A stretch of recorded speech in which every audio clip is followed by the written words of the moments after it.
قاچاق زن عبادت ہے والله همین آغوش کردن زن اگرچه با او همبستری هم نکنه در پهلوش بودن همین خودش عبادت است. الله اکبر حضرت رسول اکرم صلی الله علیه وسلم در آغوش زن وفات کردند. در آغوش مادرمان حضرت عایشه در آغوش بود. سر مبارک پیامبر صلی الله علیه و در سینه حضرت عایشه بود. در آغوش بود. دونیزن در آغوش بود. در آغوش پیامبر صلی الله علیه و پیامبر صلی الله علیه و در آغوش حضرت عایشه.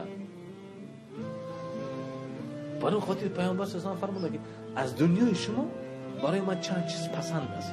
یکی معطر بودن، خوشبو زدن، عطر آلود کردن. دوم همسری خوب. و همینجا پیامبر خدا فرمودن که الدنیا متاع و خیر المتاع الدنیا المرأة الصالحه.